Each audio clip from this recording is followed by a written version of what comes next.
Stepmother took his twin daughters to a landfill, but billionaire father arrived. Get your hands in the snow. Mia, feel what trash feels like. Those were the words that froze Ethan Hayes' heart that night. A billionaire father standing in a blizzard, watching the woman he trusted, his wife, force his 6-year-old daughters to dig through garbage just to teach them gratitude. Powerless, terrified, shattered.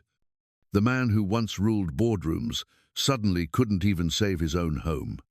Under the howling storm, love turned into betrayal, and the lesson that night would change everything. What would you have done in his place?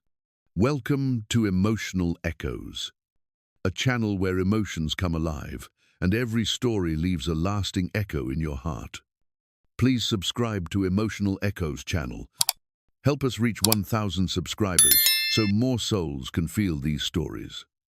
Stay with my video till the very end and let me know where you're watching from so I can see how far this story spreads. Now, let me tell you the night she took his daughters. Ethan Hayes had always believed he was the kind of man who could control everything, every number, every meeting, every outcome. At 44, he was the CEO of one of Chicago's biggest construction firms, a man who built towers of glass and steel while keeping his emotions buried under the same cold precision. But that illusion shattered the moment his phone lit up on the conference table.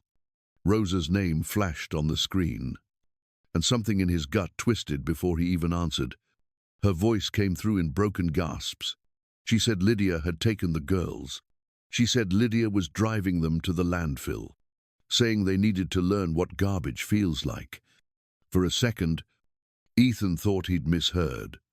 His mind refused to accept it.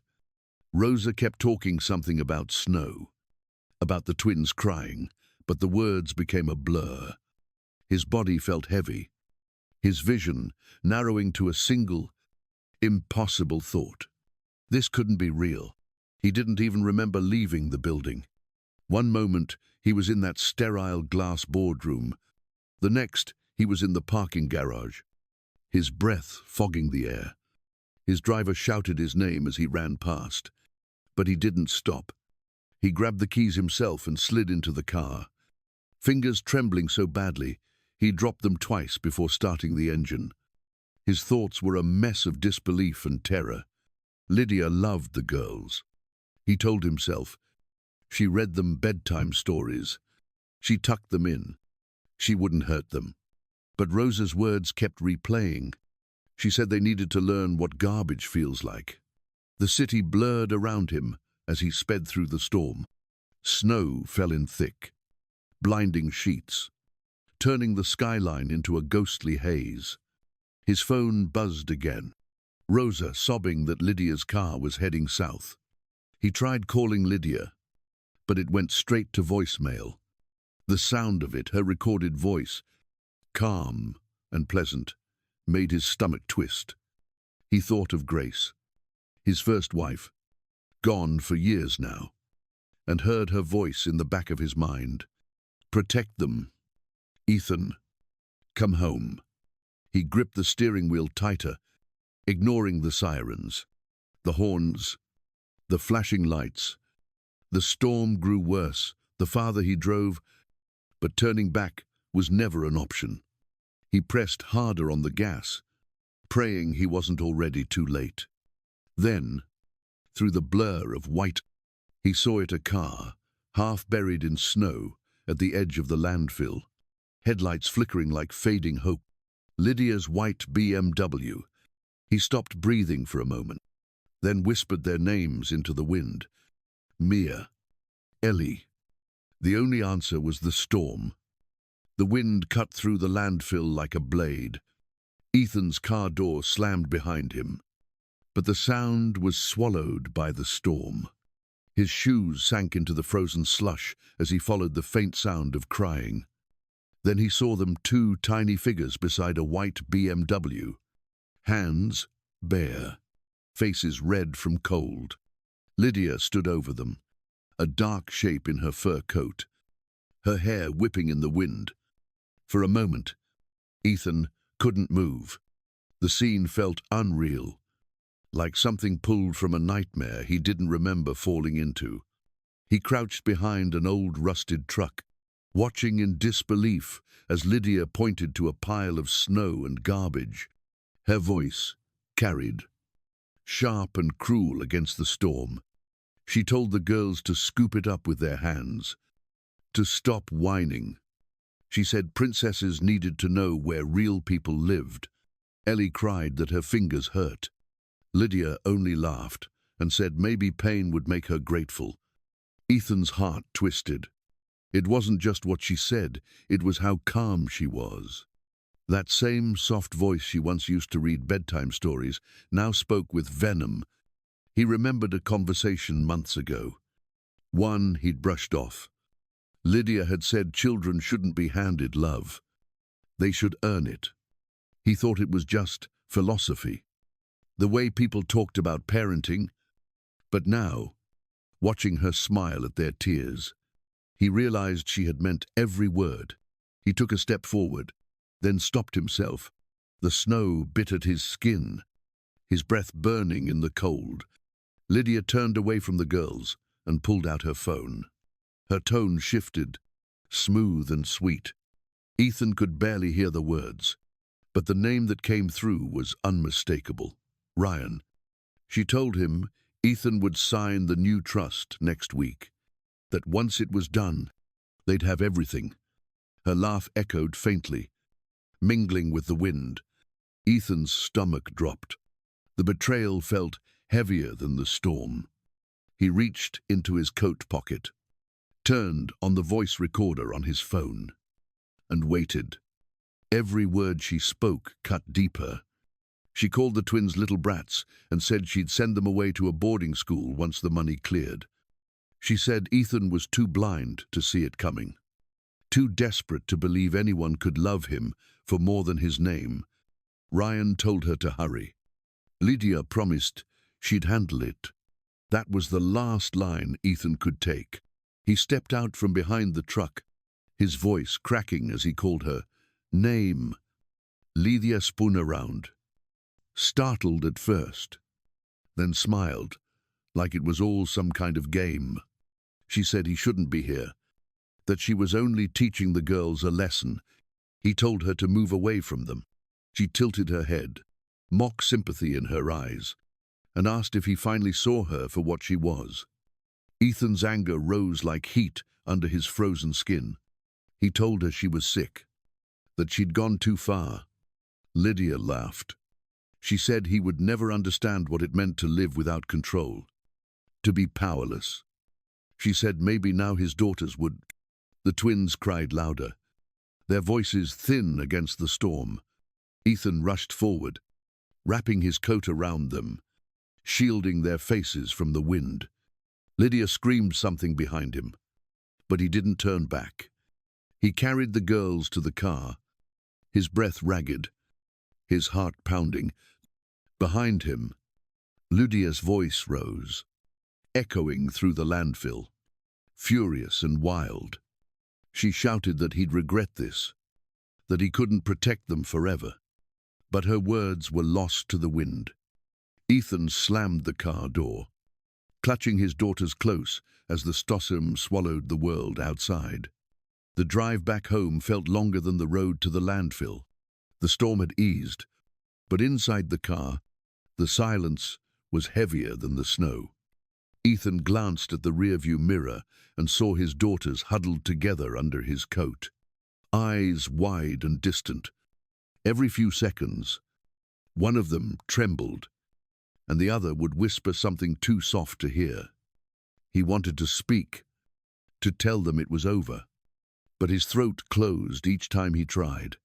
When they reached the house, he carried them inside, one in each arm, their tiny fingers gripping his sleeves as if letting go would mean falling back into that nightmare.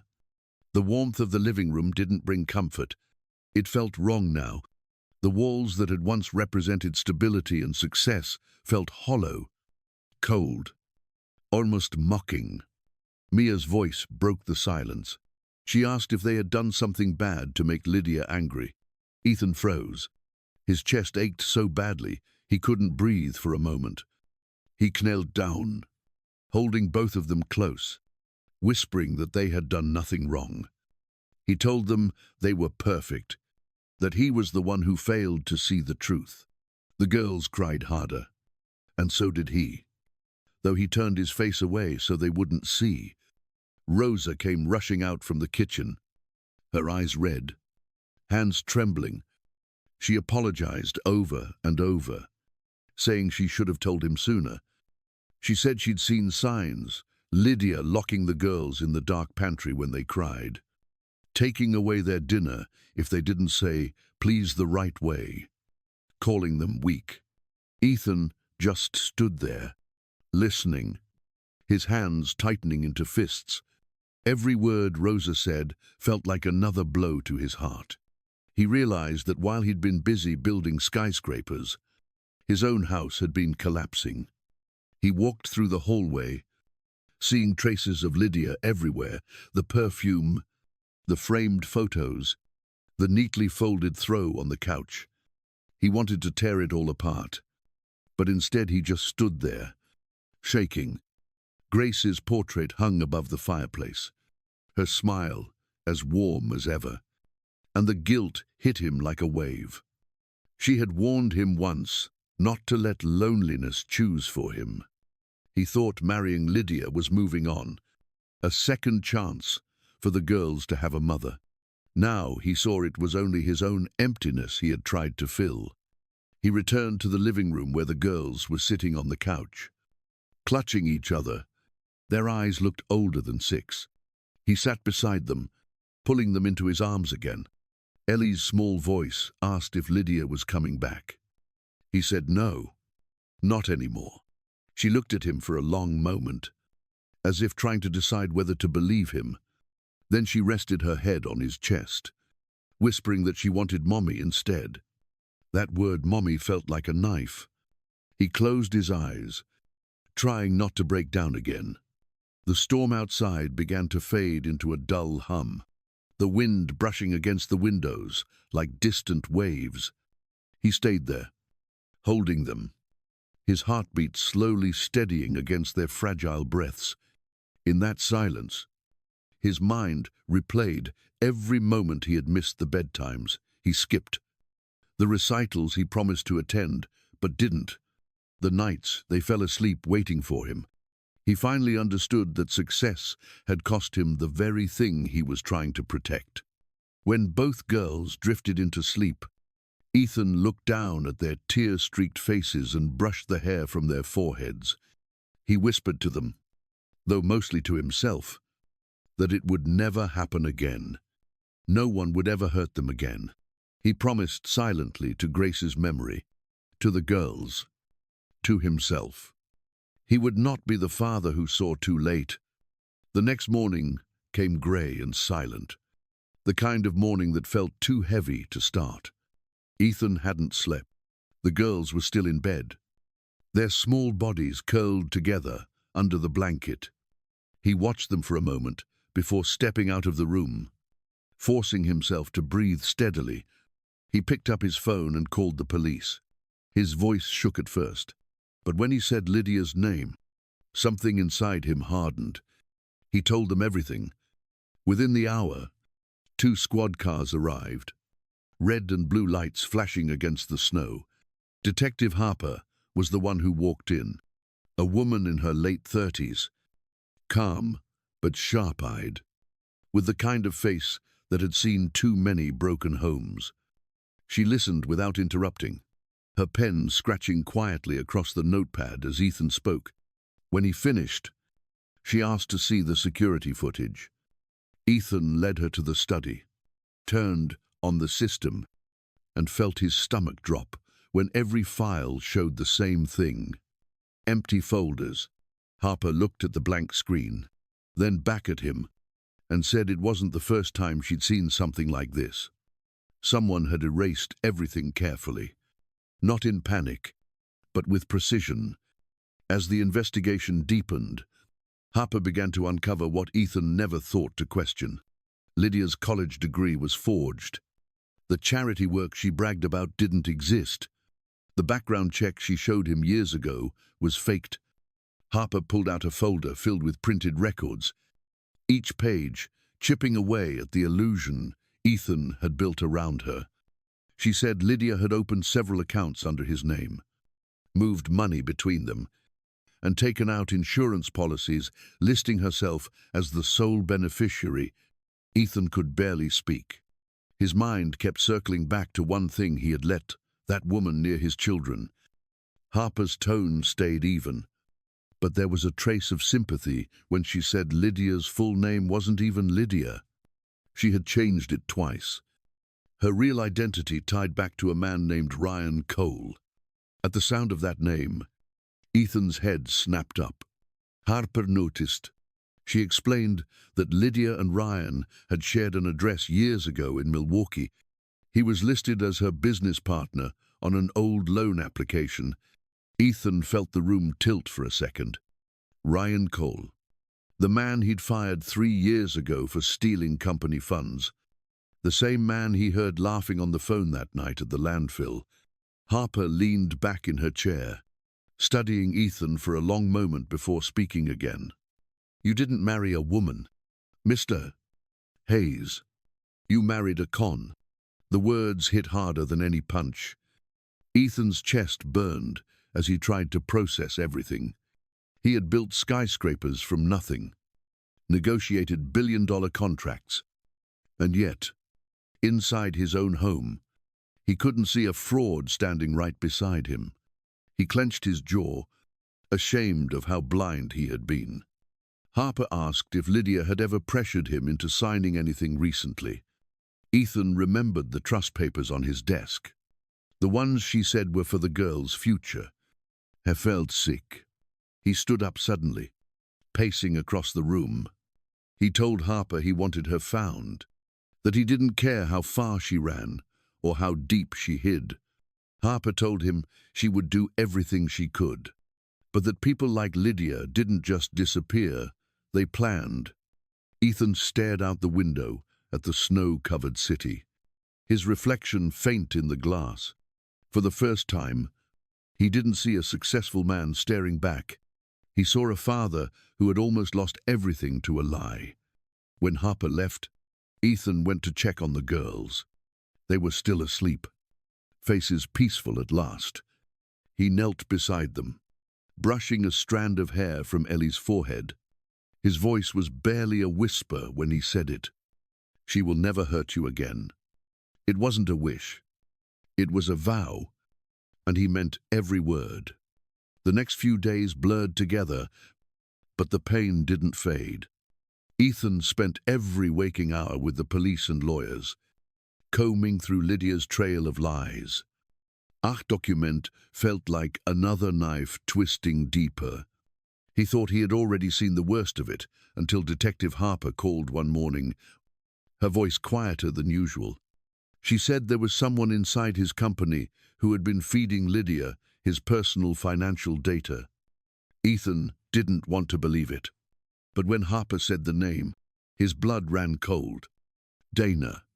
Dana had been with him for 12 years.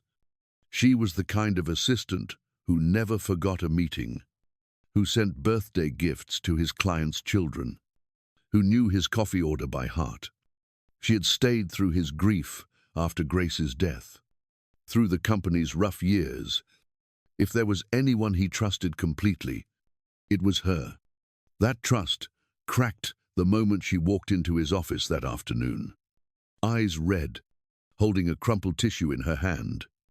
She tried to speak, but her voice broke. She said Lydia had come to her weeks ago, crying, saying Ethan was planning to abandon her and the girls.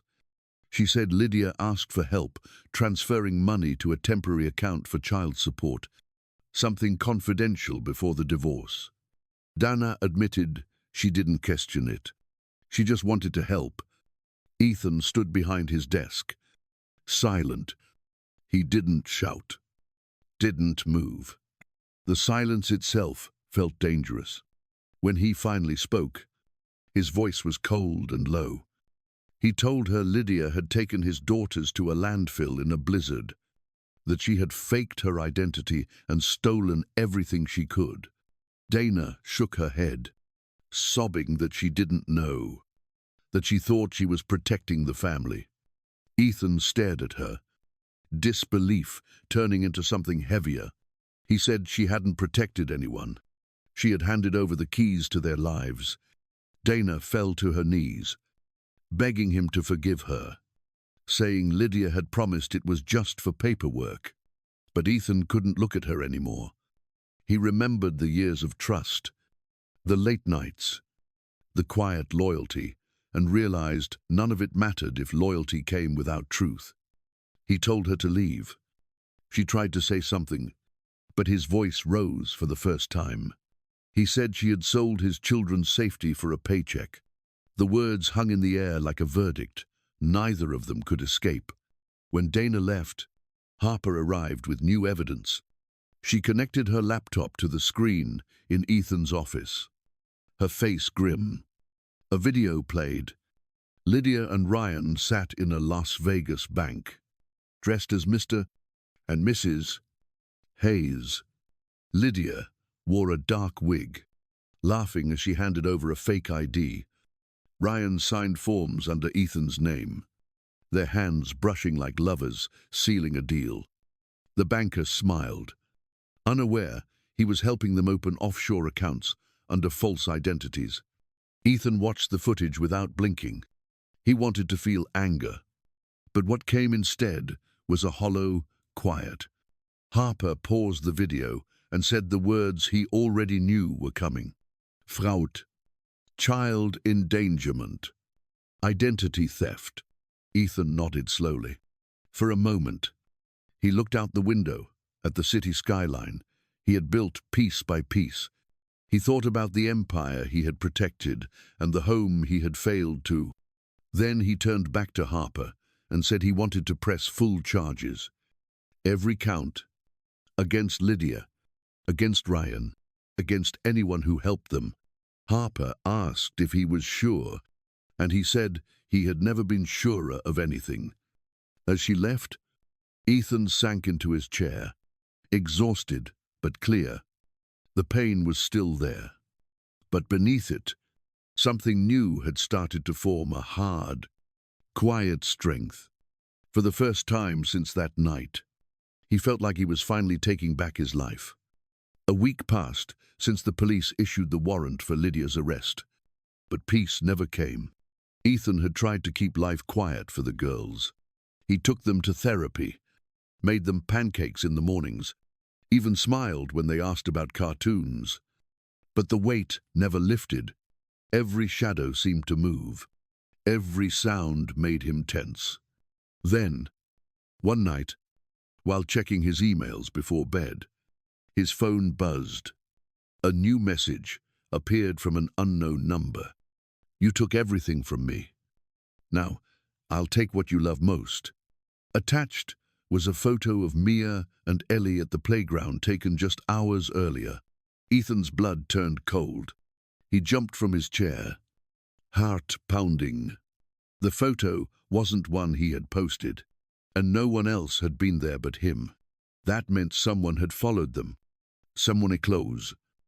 He called Detective Harper immediately. She arrived within minutes, still in her plain jacket, hair tied back, eyes sharp. Ethan showed her the message. She didn't speak for a moment, then said they needed to increase security immediately. He agreed, his voice flat, his mind already spinning with every possible way Lydia could have found them. Harper contacted a private security firm to install cameras and sensors throughout the property. That night, Ethan sat in the living room with the lights off, watching the monitors on the laptop. His daughters were asleep upstairs. The house was quiet, but his mind wasn't. He replayed every word Lydia had ever said, every threat she had made when they argued. He realized she wasn't done with him. She didn't just want revenge. She wanted control. Harper stayed until past midnight, setting motion detectors by the back fence. She told him to rest. He said he would, but when she left, he didn't move from the chair. The next night, the alarm went off at 2 a.m. A sharp, piercing sound that sent his heart racing. He ran to the screen and saw a figure outside the fence. The image flickered, blurry through the fog. A red coat, long hair. Then, just as quickly as it appeared, it was gone. He rushed outside barefoot, calling Harper as he went. The snow crunched under his feet, his breath steaming in the dark. But by the time he reached the fence, there was nothing, only footprints leading into the trees. The guards arrived minutes later, weapons drawn, but they found no one. Inside, Ethan checked on the girls. They were still sleeping, unaware of the chaos.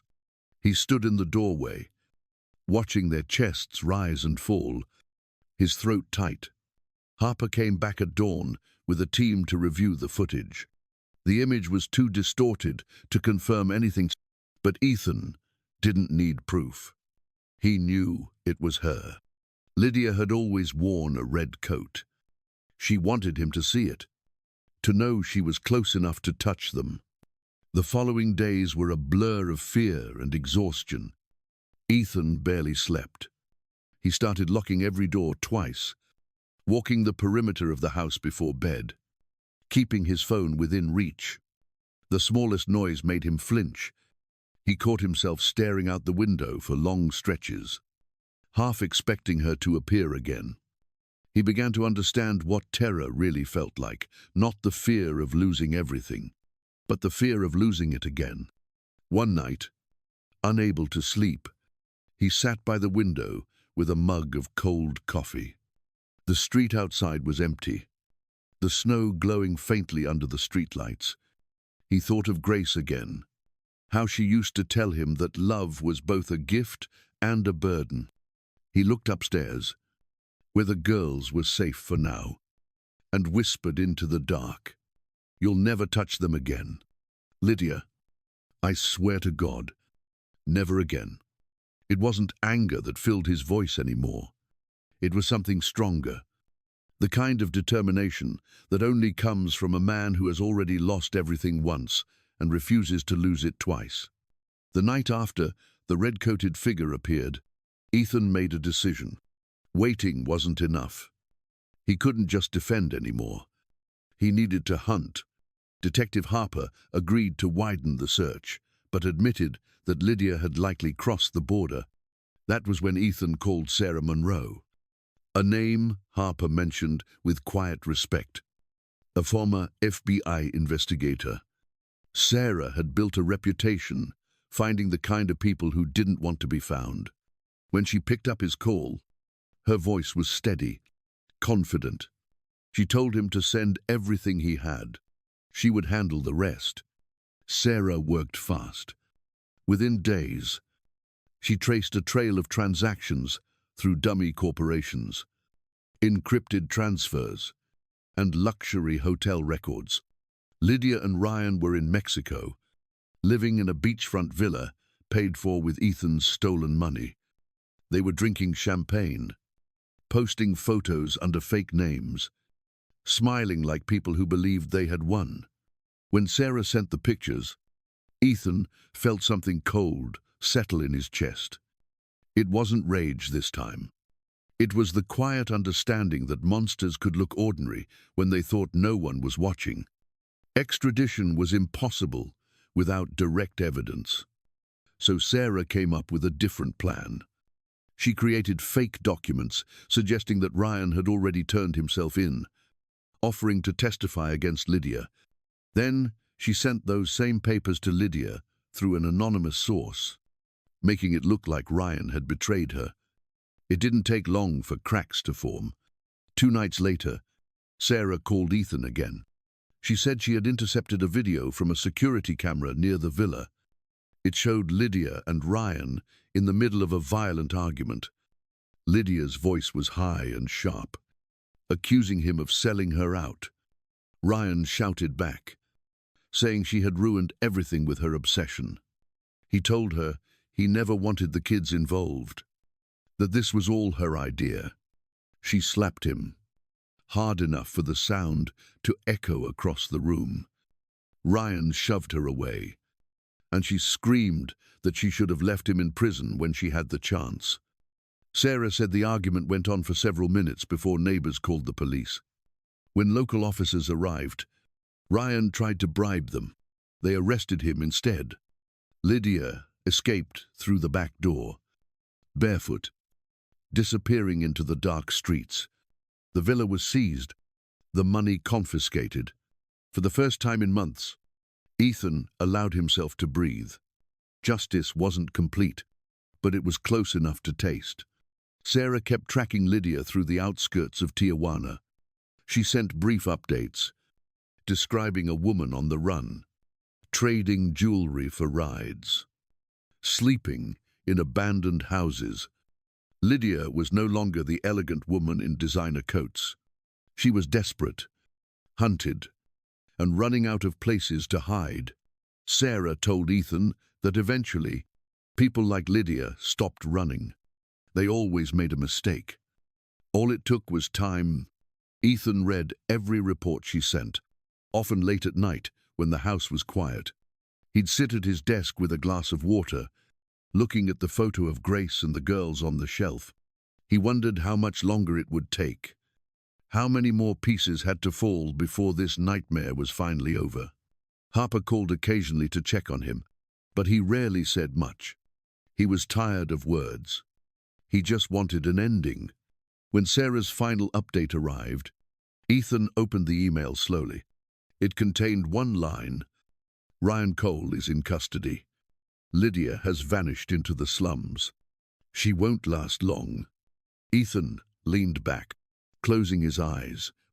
The fight wasn't done, but the balance had shifted. For the first time since that night in the snow, Lydia was the one running, and he was the one who wasn't afraid anymore. When Sarah's last report arrived, Ethan knew the hunt was almost over. Lydia had run out of places to hide. 3 weeks later, the news broke. She was caught trying to cross the border near Laredo, Texas, disguised under a different name. The Border Patrol recognized her from the international alert and took her into custody. The call came early in the morning. Detective Harper's voice carried both exhaustion and quiet triumph. She told Ethan it was done. Lydia was coming back to Chicago. The extradition took days. Every update made headlines. Photos of Lydia in handcuffs filled the evening news. Her once perfect hair tangled, her expression cold and unrepentant. Ethan avoided the coverage, but he couldn't stop hearing the whispers at work, the pitying looks from people who didn't know the full story. Harper called again to confirm the trial date. It would be public. Lydia's lawyer was already preparing a defense, claiming she was emotionally unstable and misunderstood. Ethan didn't care. He only wanted the truth to be heard once. The morning of the trial, Chicago was gray and quiet. The courthouse steps were crowded with reporters, their cameras flashing as the black SUV pulled up. Ethan stepped out first, in a dark suit, his face calm but pale. Behind him, Harper walked beside the prosecutors. Inside, the courtroom was packed. Lydia sat at the defense table, wearing beige prison clothes, her wrists cuffed. For a brief second, their eyes met. She smiled at him, small and strange, as if they shared a secret. He looked away. When the judge entered, the room went silent. The charges were read: fraud, identity theft, and child endangerment. The prosecutor called Ethan to the stand first. He walked forward, his steps slow, his heart steady. He took the oath, then faced the jury. His voice didn't shake. He told them what happened that night in the snow, what Lydia had done to the girls, what it felt like to see his children digging through garbage while she laughed.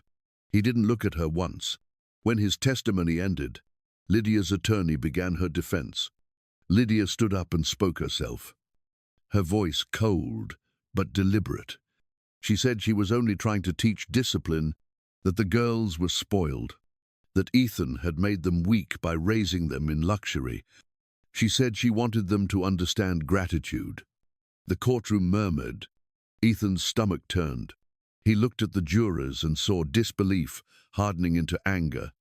Harper's eyes narrowed as she watched Lydia twist the truth until it broke. Then the judge spoke. His voice was steady but filled with quiet fury. He said there was a difference between discipline and cruelty. He said what Lydia did wasn't education. It was destruction. You didn't discipline them. He said, you tried to destroy them. The words hung in the air, cutting through the tension like a blade. Lydia's face finally cracked. For the first time, she looked afraid. The sentence came swiftly. 18 years in state prison. No parole for the first 9. Permanent restraining order against any contact with Ethan or the girls. The gavel struck once, echoing through the room. Reporters scribbled, cameras clicked. But Ethan didn't hear any of it. He stood still, his shoulders heavy, but his breathing calm. For months he had lived in fear and fury. But now, standing there, he felt something close to peace.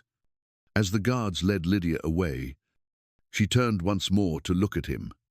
Her lips moved, forming words he couldn't hear. It didn't matter.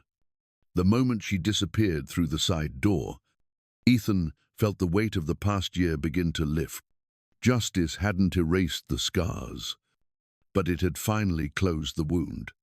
He walked out of the courthouse into the gray light, where the wind off Lake Michigan cut sharp and clean. For the first time in a long time, the air felt real again. The months after the trial felt strangely quiet. The noise of reporters faded. The chaos settled, and the house slowly began to sound like a home again.